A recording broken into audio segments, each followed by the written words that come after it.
Shalom, shalom a todos que están mirándole hablar David Moshe Otero de los caminos de Israel. Voy a tratar este nuevo equipo que tengo aquí para aguantar lo que es la cámara mientras que estoy dando la charla, a ver si funciona. Pues nosotros hemos terminado, mejor dicho, dejado el capítulo 2 de 1 Samuel y hoy queremos ir tocando ahora los comentarios del capítulo 3 del libro de Samuel. Vamos versículo a versículo. El joven Samuel servía delante del Eterno en presencia de Elí, y la palabra del Eterno estaba oculta en aquellos días. La palabra oculta aquí es Yakar.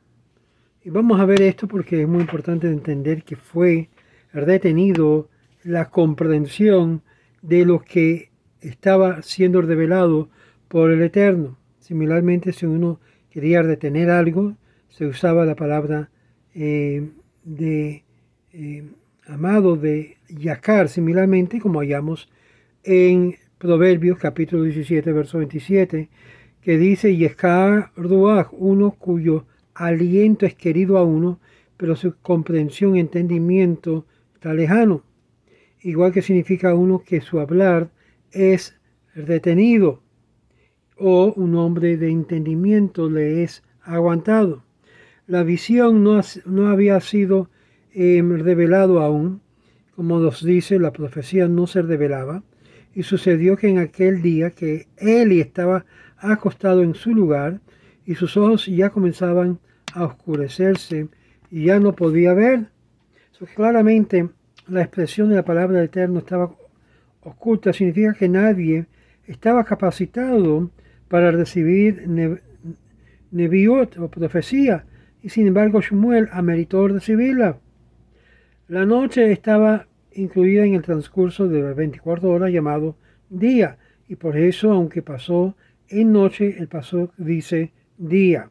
Elí se encontraba delante del Mishkan, en el lugar correspondiente a los Kohanim, a los sacerdotes. Y como leemos, no aún quebrantado el alba, y es por eso la profecía todavía no había sido revelado, y esta expresión de Nifratz, similarmente a Ufaratza, que significa quebrantar las barreras hacia el oeste y el este, como leemos en Génesis capítulo 28, verso 14. Palabra similar en cuanto a esto, que comenzó a crecer la vista de Eli, comenzó a disminuir. La profecía casi no era desconocido de su tiempo, era retenido del mundo para que así, de esta forma, literalmente las rejas, las barreras de comprensión se hubiese abierto, siendo que eran pocos los que eran dignos de profecía, y él ya estaba viejo, y según lo que leemos acá, por causa de que la profecía cesó de él. La opinión del rabino Kimchi era que hallamos que durante este periodo Elcana, un hombre de Dios, un hombre que era profeta, que es en sí el esposo de Hannah, que dio a luz a Shmuel, en la cual dedicó la vida entera de Shmuel a la dedicación del servicio a Dios en el templo. Él, y sin ninguna duda, dudó de su profecía, y por lo tanto Dios transmitió el mensaje profético a Samuel en presencia de Eli, con el fin que pudiera saber y conocer por seguridad la parte final de la familia que habría sido sellado, la familia de Eli, porque obvio Dios le estaba contando sobre esto. Como leemos, y la profecía no se revelaba, y sucedió en aquel día que él estaba acostado en su lugar, y sus ojos ya comenzaban a oscurecerse. Ya no podía ver, y la luz de Dios todavía no se había apagado. Shmuel estaba acostado delante del atrio del Eterno, donde estaba el arca de Dios, y llamó el Eterno a Shmuel. La luz de Dios se refiere a la luz de la menorá. La voz profética era escuchada solamente por quien era designado por el Creador, y como lo expresa en el Pasuk en Éxodo capítulo 5, Verso 22 sugiere y surge de encima de la tapa del Aarón Habrit, como estaba acostado en el recinto que se encontraba entre el Mishkan y Shmuel. Este pensó que Eli lo había llamado, pues la voz provenía de la misma dirección. Verso 7, leemos: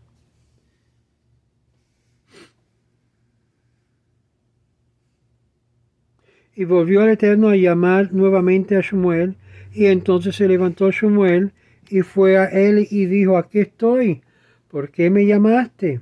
Y Eli le contestó: no te llamé, vuelve, acuéstate. Y Shmuel todavía no conoció al Eterno, pues todavía no se había revelado a él la palabra del Eterno. Y volvió el Eterno a llamar a Shmuel por tercera vez. Y Shmuel se levantó y fue a él y dijo: aquí estoy, ¿por qué me llamaste? Entonces entendió Eli que lo que estaba ocurriendo con el muchacho es que el Eterno quería hablar con el muchacho. Él no estaba acostumbrado a esto, no sabía que era no Eli, sino la voz del Eterno. Interesante cómo Shmuel consideraba la voz como la voz de Eli, el sacerdote. Que eso nos da una idea que él no conocía al Eterno, y significa que aún no había recibido profecía todavía. Al ver que solo Samuel o Shmuel percibió la voz que lo llamaba, Elí se dio de cuenta de que se trataba de una profecía que Dios quería darle a Shmuel. La expresión vino el Eterno significa que él recibió profecía, lo que es neviot, que es profecía, algo que pudiera él hablar como mensaje divino. Y aquí que la lámpara de Dios no se había apagado, la menorá estaba encendida y Samuel estaba acostado en su lugar en la corte de los levitas, en la cual miraba el templo, y es parafraseado: y Samuel estaba acostado en la corte de los levitas y el templo del Señor, donde está el arca de Dios. Y el Señor lo llamó en una voz que emanó del templo de Dios, del lugar santísimo, llamando: Shmuel. Y de ahí levantó y conectó el principio del verso que dice, que se infiere en el libro de Job: y el Señor truena maravillosamente con su voz. Ahora la pregunta es: ¿qué alto estaba la voz y por qué Shmuel pensó que era Eli que lo estaba llamando, cuando la voz era distinta, única? Y fue él a Eli, y él le dijo a Eli: aquí estoy, porque me llamaste. Y él le dijo: no, mi hijo, regrésate a dormir, acuéstate de nuevo, yo no te llamé. Y Samuel aún no había conocido al Señor, y la palabra del Señor todavía no ha sido revelado a él. Y el Señor continuó a llamar a Shmuel, por tercera vez. Y esta vez se levantó Eli y dijo: ya sé lo que está pasando. Y Eli entendió, verso 8, que el Señor lo estaba llamando desde su juventud. Verso 9. Solo Shmuel percibía la voz que lo llamaba, y Eli le dio cuenta de lo que se trataba. La expresión vino el Eterno significa que recibió neviot. Aunque Eli le indicó contestar el llamado profético, pronunciando el nombre del Creador, Shmuel no lo hizo hasta estar seguro que se trataba de una nebúa, una profecía, para no pronunciar el nombre del Eterno en vano. Y ellos es una expresión que se utiliza en el pasuk, pues la realidad tendría que decir a mí, pero por respeto al Creador, el pasuk cambia la expresión. No obstante, según los mefarshim, realmente que cuando una persona realiza un agravio o delito contra la divinidad, el pecado se vuelve contra una persona. La expresión "y no les reprochó" significa que lo hizo de una forma suficientemente notoria. Aunque más aún, si ellos persistían en proceder, debía haberlo avergonzado en público. Y es aquí donde vemos que el pasaje nos dice: pues ya le había dicho que juzgaría a su casa por siempre por la iniquidad que él sabe que se maldicen a ellos sus hijos, y por él Eli no le reprochó, y por tanto yo he jurado sobre la casa de Eli, dijo la voz, que no será expiada la iniquidad de la casa de Eli, ni con sacrificios, ni con ofrendas jamás. Verso 15, y estuvo acostado Shmuel hasta la mañana, y abrió las puertas de la casa del Eterno. Mas Shmuel temía relatar la visión a Eli. ¿Por qué le tenía miedo de hablarle de lo que Dios le había dicho? Porque no quería consecuencias negativas para él, estando él a los pies del templo y conociendo lo que Dios iba a hacerle a Eli. Y no sabía, y cuando regresó a explicarle el tema, Shmuel no había reconocido la voz de profecía, pero más bien no tenía la experiencia por lo que fue por la revelación profética que él había recibido. Y por lo tanto pensó que la voz de Eli era en sí la voz era la voz de Eli, no de Dios. Es interesante que el rabino Kimchi y Ordos explican que esta voz estaba emanando de la dirección de donde estaba Eli. Es por eso que no había nadie presente en la noche. Siendo que nadie estaba presente, por seguro que era la voz de Eli, pensó él. Y Shmuel cometió un error. Eli por igual sabía que Shmuel nunca había experimentado alguna revelación profética. Era su primera vez. Y por lo tanto le había dado la idea que Samuel había oído la voz de Dios. Y esto Eli llegó a entender, verso 8, siendo que Samuel había escuchado la voz, después que lo despertó, no era un sueño tampoco, ni tampoco era una voz humana. Esta señala que la voz inaudible de cualquier persona, pero Samuel, él lo podía oír, y era pasado a par de la profecía de Moisés, comenzando como dice en Levíticos, el capítulo 5, y Moisés escuchó la voz, mientras que todo Israel no. Muchas veces la gente piensa que estás escuchando voces en tu cabeza. No, él oyó. El Señor vino y se paró al lado de Samuel en una visión de alguien que estaba parándose ante de él. Samuel, Shmuel, Shmuel, la repetición de la expresión vino de amor, era amoroso. Y también la expresión de urgir, de urgencia. Todas otras explicaciones eran lo mismo para Samuel después de ser llamado y por lo tanto antes de su llamada o siendo llamado. Por lo tanto vino y se sintió orgulloso y un poquito de hartancia. El rabino Eliezer dice que uno que es llamado ante él es como uno que es llamado ante la generación, y cada generación posee similitudes, aspectos que lo de Samuel.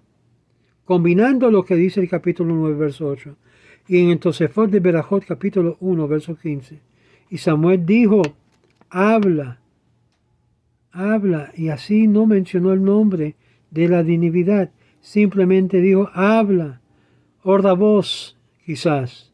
Rabino Rashi en Shabbat 113b enseña que quizás fue un ángel. Y anteriormente también mencionado esto en el Talmud de Yerushalmi en Tzav 13. Verso 11. Verso 11 nos dice, habla. Y dijo el Eterno a Shmuel, he aquí que yo haré algo en Israel, que quien lo oyere se reclinarán sus oídos. Y en aquel día haré cumplir sobre Elí todo lo que yo hablé sobre su casa, comenzando y terminando.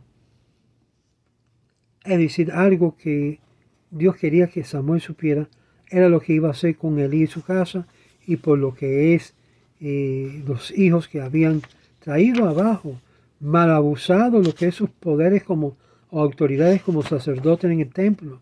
Ya había hablado sobre esto en el capítulo 2. La enormidad de lo que había de ocurrir estaba ya a ser tomado lugar, incluyendo la derrota de Israel de la mano de los filisteos y la muerte de Hofni y Pinjas, los dos hijos de Eli. La enormidad de todo esto era calamidad a los oídos de todos que habrían de retener como un sonido, una campana dentro del oído. Por eso el hebreo usa la palabra tetzilena, o una expresión similar a tetzelim, un címbalo que retiñe, que resuene. Verso 12. Comenzando y terminando. Sobre ese día mi decreto será sobre la casa de Elí, que comenzará a ser cumplido, porque Hofni y Pinhas morirá desde ahí en adelante, y yo completará mi decreto completo sobre ellos desde esta generación a otra generación, a causar que estos jóvenes que estaban totalmente fuera de orden muriesen. ¿Cuántos años usted cree que tenía? 18 años de edad. Comenzando y terminando, comenzando a cumplir lo que Dios le había dicho. Y esto nos lleva a lo que dice desde el principio del capítulo 2, que Dios es quien mata y Dios es quien revivifica. Verso 13.